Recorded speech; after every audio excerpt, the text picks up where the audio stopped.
Tonight we will become a revolution.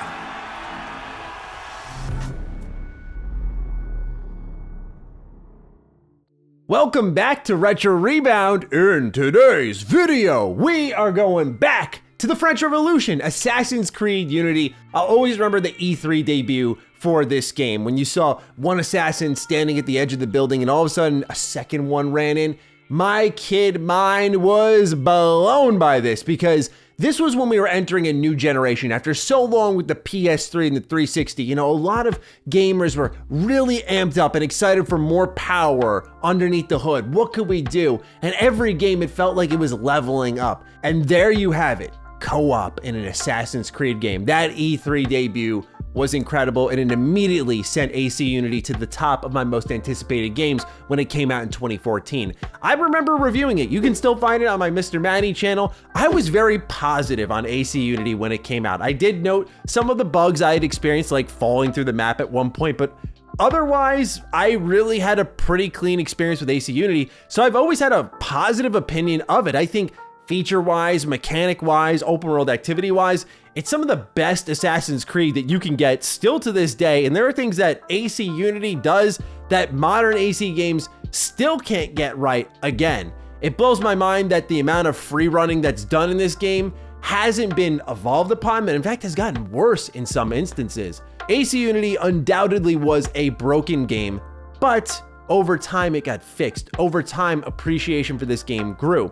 And the reason we're going back to it here and now is because in a few short days, we have Assassin's Creed Mirage coming out, a game that hopefully goes back to the basics of Ubisoft open world game development. As much as I enjoyed bits and pieces of Origins, especially Odyssey, and then Valhalla I thought was great, but it definitely drags on. That entire trilogy of Assassin's Creed games was consumed by bloat, and into Assassin's Creed Valhalla we went where yeah, things were coming to a head. We were tired of these 80 to 100 hour excursions in an Assassin's Creed game. How big can we make these games? We want smaller, and AC Mirage aims to deliver that with more of a back to basics approach. We're no longer a Viking warrior, a Spartan mercenary. We're an assassin. Humble beginnings turning into an assassin. Things are going back to their simple core. So I wanted to go back to a game that I felt would be fun to see if it stands the test of time in AC Unity, a game that I was positive on at its release, enjoyed thoroughly, and I remember fondly.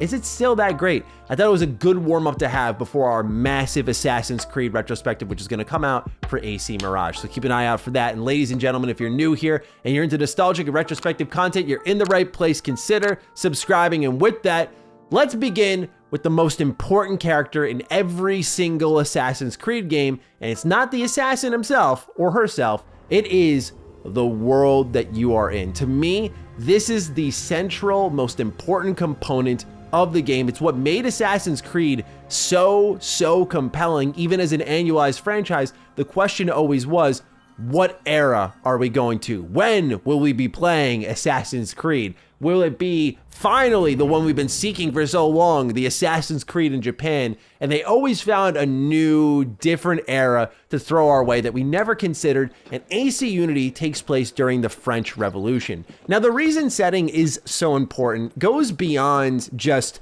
hey, what characters from this historic period are we gonna meet? Oh, Napoleon Bonaparte, cool. It goes beyond that. For me, the world defines the activities that you're going to find in there. It also determines how the technology will be used to achieve representing that period of time. And in Assassin's Creed Unity, one of the big things that they were pushing here was not only co-op, but more importantly, to represent that time period, the crowds.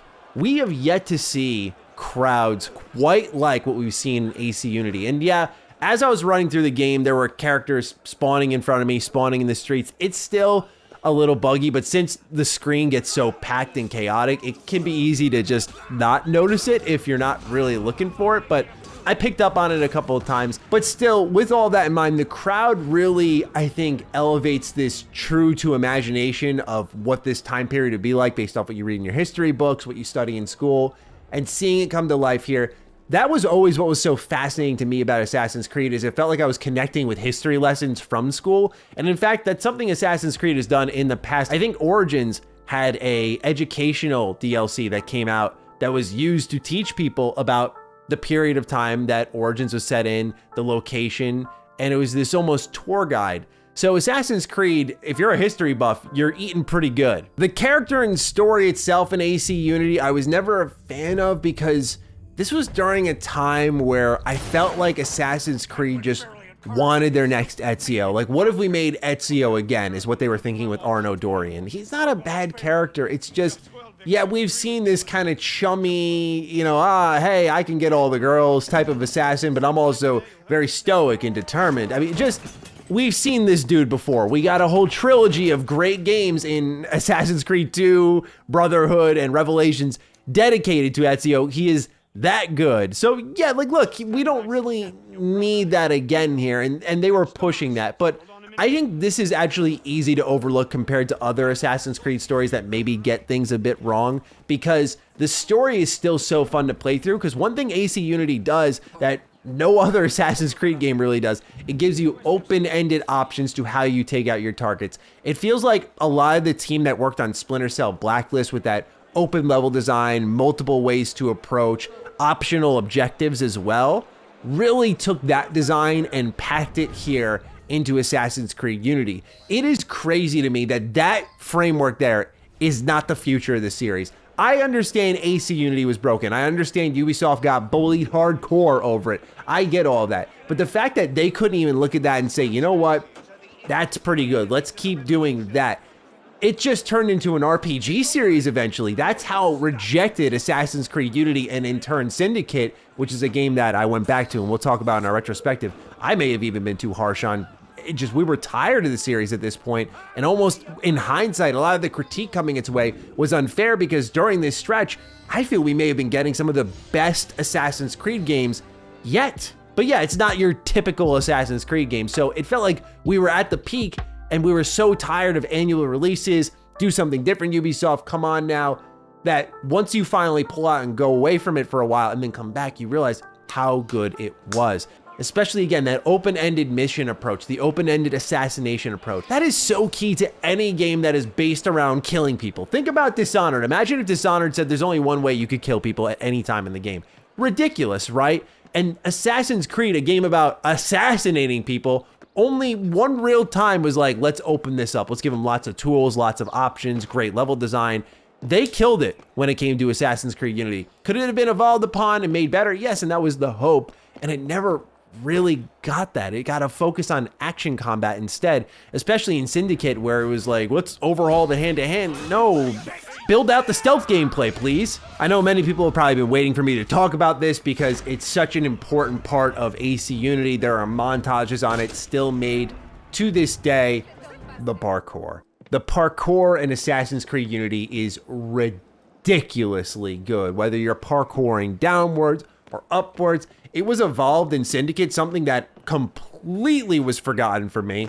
And when I went back to Syndicate, I was really, really impressed with some of the moves I was pulling off. I was rolling over just little outhouses and fences. It just felt so good. But AC Unity was the start of that true parkour. Again, one of those things that you just look at and then you look at where the series went, and I get it. Again, we became a Viking warrior. Should Eivor have been super agile? I don't know. It depends on who you ask. But you look at what's happening in AC Unity. You look at what's happening in Syndicate, the movement downwards and upwards, the lack of what would happen in older Assassin's Creed games, especially I think it was the worst in AC3 and Black Flag, was when you were just jumping the wrong way, holding onto the ledge of a building, like, come on, go up, and you're like, nope, I'm not gonna move.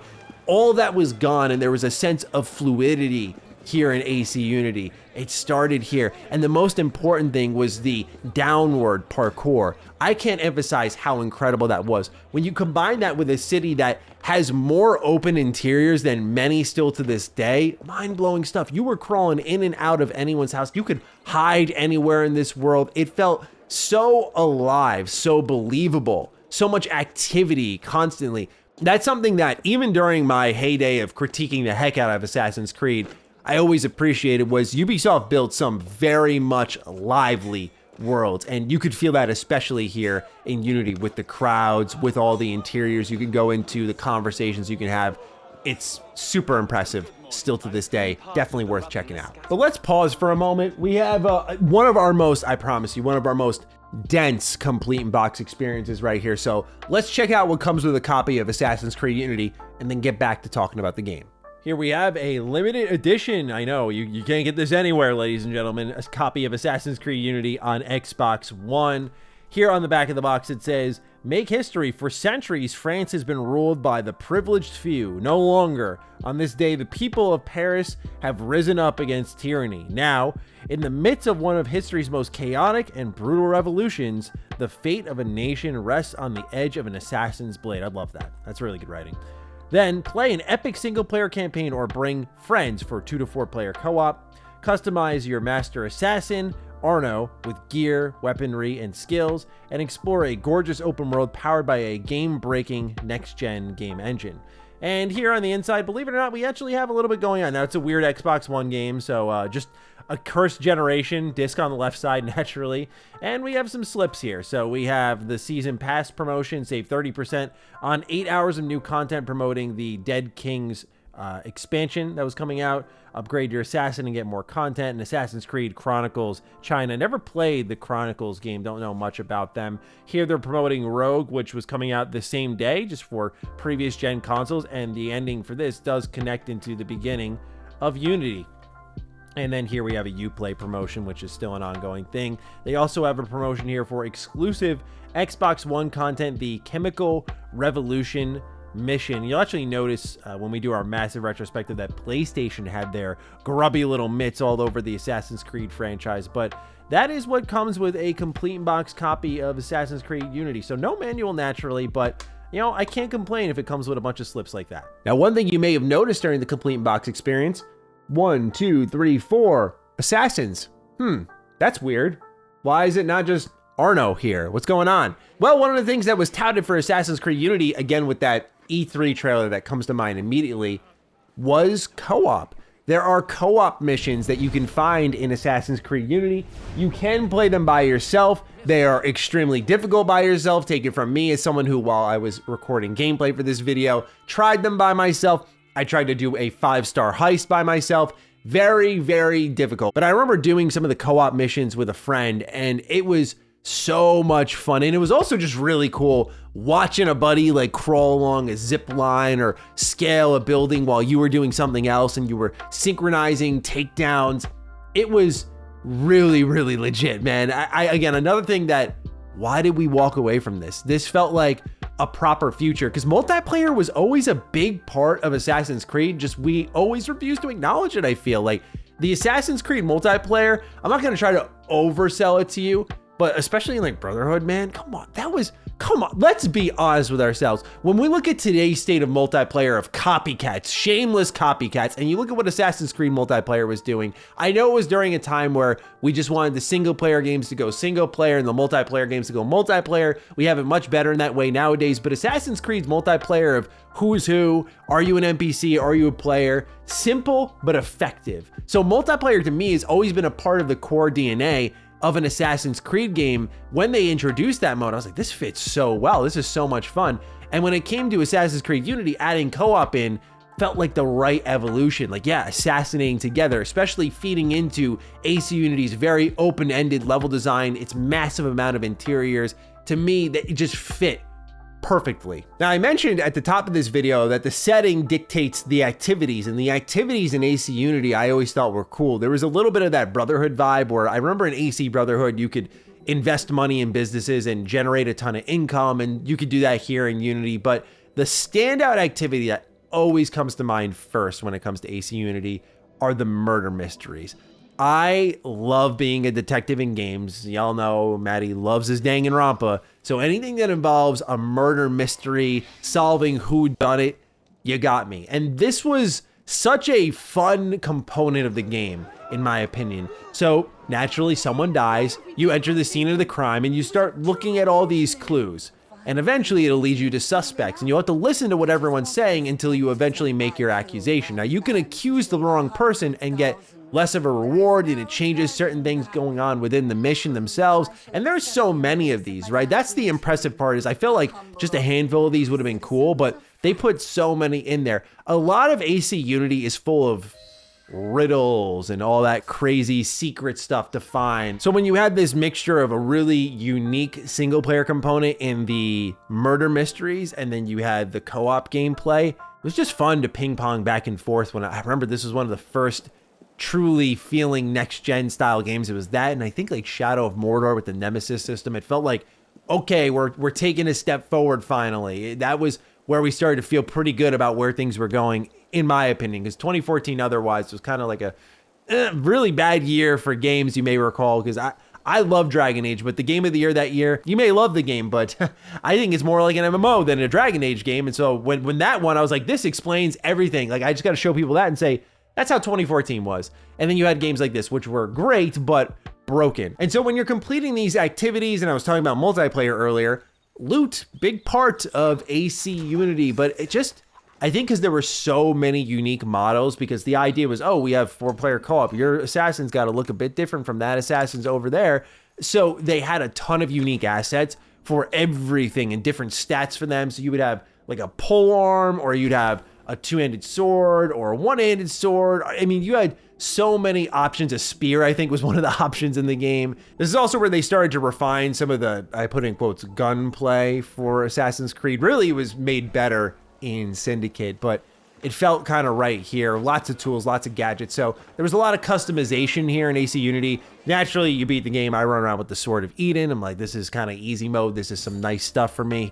It's just such a densely packed game. And I know that's not a surprise for people to hear about an Assassin's Creed game, let alone a Ubisoft game, but this feels like time well spent, in my opinion. There's that obsessive checklist kind of mentality that I always feel pollutes these games, but at the same time, there's really good open-ended content that you can approach however you want. So AC Unity, my return to it proved to be a fruitful excursion, and I'm looking forward to seeing your thoughts as we await a new Assassin's Creed game just a few days from now. And with that, take excellent care of yourselves, and I will see you in the next Retro Rebound. Peace out.